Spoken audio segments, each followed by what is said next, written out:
Halo, selamat datang. Hari ini kita bakal memulai sebuah perjalanan seru buat memecahkan sebuah kode, sebuah bahasa seni yang indah yang sebenarnya ada di mana-mana, tersembunyi tepat di depan mata kita. Coba deh, saya mau tanya. Pernah nggak sih kalian benar-benar berhenti sejenak dan memperhatikan pola-pola yang ada di sekitar kalian setiap hari? Mungkin di sebuah kotak perhiasan yang ada di meja rias. Atau bisa jadi di alas piring cantik yang dipakai waktu makan malam?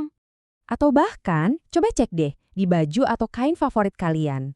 Nah, semua pola yang berulang-ulang itu bukan cuma hiasan biasa loh, ada ceritanya. Oke, supaya kita bisa paham lebih dalam, ini dia peta perjalanan kita hari ini. Kita akan bedah satu persatu bahasa visual yang luar biasa ini. Oke, kita mulai dari bagian pertama. Jadi, semua motif berulang yang sering kita lihat itu sebetulnya adalah sebuah bentuk seni yang sangat disengaja. Dan bentuk seni yang indah ini punya nama, ragam hias. Nah, sekarang yuk kita coba pecahin kodenya. Sebenarnya ragam hias itu apa sih? Dan kenapa hal ini jadi begitu istimewa dan penting?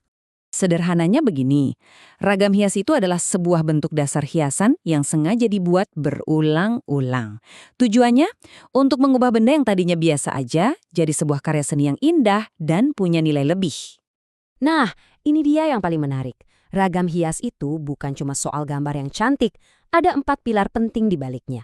Pengulangan, keindahan, fungsi sebagai dekorasi, dan yang paling utama adalah makna. Ya, banyak motif di Indonesia itu sebenarnya membawa pesan, doa, dan harapan. Dan ini bukan hal baru loh. Seni ini usianya udah tua banget, bahkan sejak zaman prasejarah. Ini adalah cara nenek moyang kita dulu merekam atau mengabadikan alam di sekitar mereka ke dalam benda-benda buatan tangan mereka. Sekarang kita masuk ke kategori pertama, di mana inspirasinya datang langsung dari alam, khususnya dari dunia tumbuhan. Ini yang kita sebut sebagai motif flora. Coba kita lihat. Mulai dari teratai yang melambangkan kesucian, sampai bunga matahari yang jadi simbol optimisme. Setiap gambar tumbuhan ini membawa pesan filosofisnya masing-masing. Ini adalah cara para seniman dan perajin menyampaikan nilai-nilai kehidupan. Dan filosofi bunga teratai ini adalah contoh yang pas banget.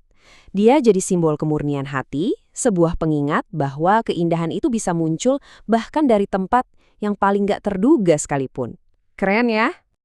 Oke, dari dunia tumbuhan kita sekarang beralih ke dunia hewan. Ini namanya motif fauna. Hewan juga sering banget dipakai untuk menyampaikan ide dan nilai-nilai tertentu dengan cara yang sangat kuat. Setiap hewan mewakili sebuah karakter yang khas. Burung merak jadi lambang kemegahan, ikan jadi simbol kemakmuran, dan kupu-kupu yang cantik itu adalah lambang harapan dan perubahan menjadi lebih baik. Nah, ini poin yang krusial. Motif-motif ini seringkali jadi cerminan identitas yang lebih besar. Contohnya, Garuda. Ini bukan lagi cuma soal kekuatan seekor burung, tapi sudah menjadi simbol semangat persatuan sebuah bangsa. Kategori terakhir ini mungkin yang paling unik. Di sini, bahkan bentuk-bentuk abstrak kayak garis dan bidang datar pun ternyata punya makna yang sangat dalam. Selamat datang di dunia motif geometris. Coba deh lihat betapa menakjubkannya ini. Pola segitiga sederhana seperti tumpal itu bisa melambangkan kekuatan dan perlindungan. Atau bentuk-bentuk melingkar seperti pada motif ceplok, itu artinya adalah harmoni dan keteraturan dalam hidup. Motif kaung ini adalah contoh yang sempurna. Bentuknya yang kelihatan simpel dan rapi, ini ternyata menyimpan filosofi yang sangat dalam tentang bagaimana kita bisa mencapai keseimbangan dan keadilan dalam hidup. Oke, setelah kita tahu teorinya, sekarang waktunya kita beralih ke praktek. Yuk kita lihat gimana caranya kalian juga bisa jadi bagian dari tradisi yang hidup dan keren ini. Tenang, ini nggak sesulit kedengarannya kok. Kuncinya, pertama, pilih warna yang harmonis. Kedua, usahakan desainnya nggak terlalu ramai. Dan yang paling penting, jangan pernah takut untuk mencoba ide-ide baru kalian. Mau coba sesuatu yang simple? Gini caranya. Ambil sepotong kardus bulat, terus bagi-bagi jadi beberapa bagian kayak lagi motong pizza. Nah, di tiap potongannya, isi aja dengan pola geometris yang berulang. Pakai warna yang kontras biar keren, dan jadi deh alas gelas buatan kalian sendiri. Jadi, lain kali kalau kalian lihat sebuah pola di kain batik, atau di ukiran kayu, ingat ya, itu bukan cuma sekedar hiasan, itu adalah sebuah bahasa.